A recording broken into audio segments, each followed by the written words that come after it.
With Robocop Rogue City, I think two things are clear. One, this is for fans of the franchise.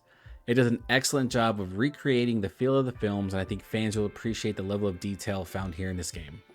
Two, it's probably one of the biggest surprises of the year, at least for me. Let me explain. I'll admit that I was a skeptic going into Rogue City. I truly believed that this was just some quick cash grab to get money from fans of the franchise, because honestly, I don't think anyone's really talked about Robocop since the remake, and that was back in 2014, and I know that that film isn't too fondly remembered, but I thought it was okay. But here, this is just a game that was faithfully recreated for the franchise that really acts as its own film, if you think about it, because it's set between Robocop 2 and 3. And what's great is that it really feels like another adventure in this universe.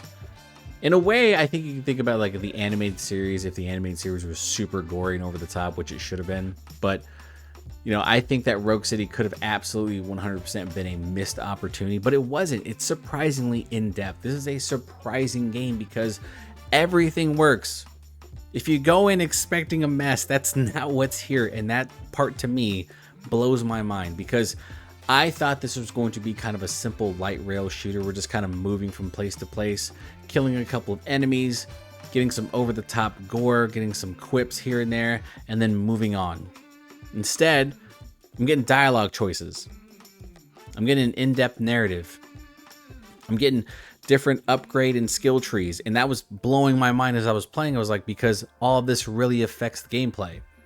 So while the gameplay loop is super simple, it is very addicting at times, especially when you're going through these very short bursts of combat and all this over-the-top violence that's happening. Being able to kind of boost right into an enemy, grab them, throw them into an explosive, shoot enemies, you know, from the top of these balconies, watching them fall down into an explosive, blowing up. All of that is so cool. It really captures the feel of those 80s and 90s films. It's just really fun. It's dumb fun. It's simple. It's addicting. And it's very surprising. Now listen, that loop is going to feel repetitive for some, 100%. There are missions that can go on for far too long, especially when you get toward the end, because enemies start wearing heavy armor and it can take a lot of bullets to take them down. But maybe you like that, because then it requires you to utilize all the different abilities you've gained. But I think that it's going to frustrate some people, especially with its length. Now, when it comes to length, I want to say the game will probably run you around 8 to 10 hours on your first playthrough. That's only on standard and below. If you are trying to complete this game 100% it, I think I want to say 15 to 17 hours. And then if you're playing on higher difficulties, probably add 4 to 5 hours on top of that, mainly because you're going to find some sections that will absolutely frustrate the hell out of you, especially in regard to difficulty, the damage output of certain enemies, just how tanky some of them are, all that type of stuff. Throw that up there. Like, you're probably gonna get really frustrated moving forward, because there's certain sections that just will absolutely piss you off. But that's just my opinion on it. I really think that when you get to higher difficulties, you are gonna want to complete as many side quests as possible. So here's the deal. When you're playing side quests in this game, you're gonna notice that the experience points that you're given are not a lot. And it can be really frustrating. It can be anywhere between 50 to 80 points, which to me was weird. But the way this game operates is that once you complete missions within Detroit, and then you go off and complete your main mission, you're then debriefed. In that debrief, you're given 1,000 points just for completing the main objective. And then you are giving a number of points for doing all different types of side objectives and side missions. And although you receive 50 points initially, you can add 150 or 250 points to that total, and that will really, really help you in regards to the skill tree stuff, because then you become really capable, and that prepares you for the end of the game. So it is recommended that you do as many side quests as possible. And listen, as much as I did not like the ones that I felt like didn't affect the story or didn't affect certain characters, I was just kind of happy with how short and over the top they were sometimes. So I think there's a little bit of a trade-off there, but it is nice that they incentivize the completion of side quests by pretty much telling you if you do this, you're more likely going to get multiple skill points from this that will help you later on down the line. So before we end the video, I want to talk about the production values and I want to talk about the narrative. I feel like these are the two things that, to me, really bring the game together. And with the production values, I just want to say that I want to give this like an A, but the character models will bring it down. Robocop looks fantastic, and Lewis looks great. Sergeant Reed looks great. I think the old man looks pretty solid. Everybody else, that is a mixed bag. And the one thing you're going to notice, especially when you're talking to certain NPCs, is the teeth.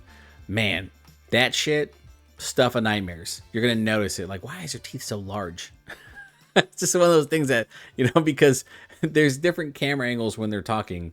And when you kind of do a zoom in, you're like, oh man, those teeth are terrifying.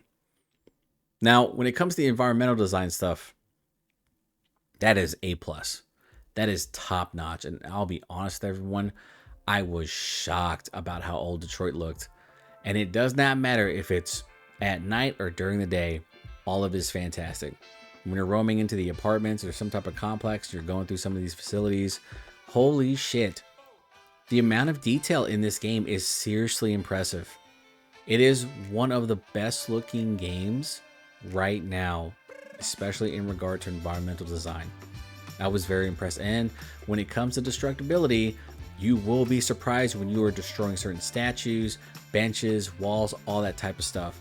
Like I said, it's an over-the-top action game, and that extends the destructibility in this game. It is very impressive, very well done. I want to give it an A+. I just can't.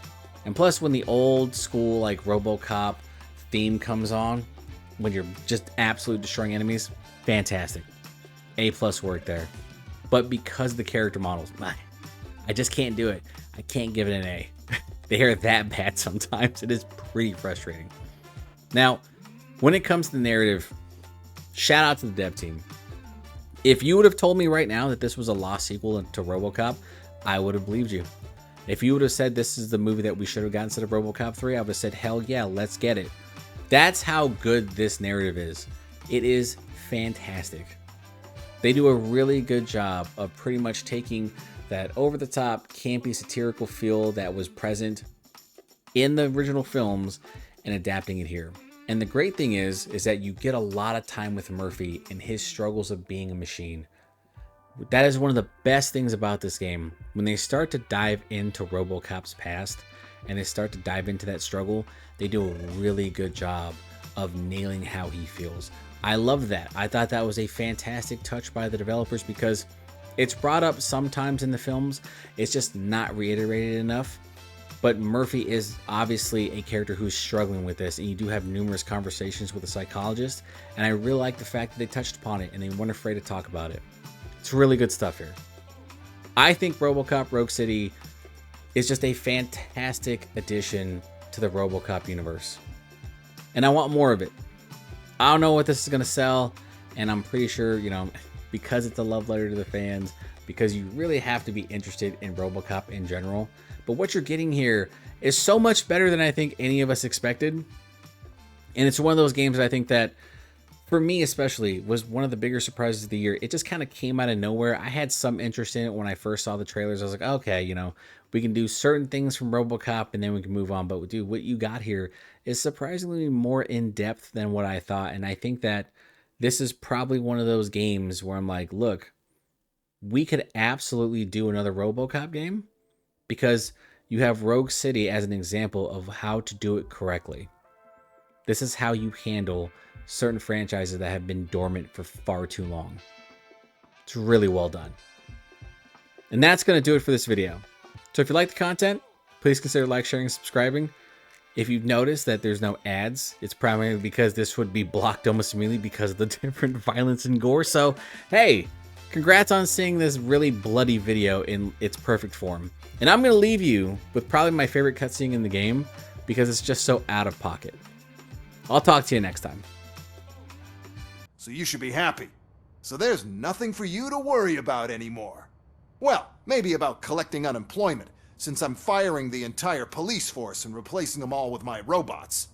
Those robots are unreliable. Oh, that's adorable. Especially coming from you. But you'll get to see the improvements we've made firsthand. Since I need you to come to the ARMS Expo. Just don't be late. Now, you leave. Bitches, come!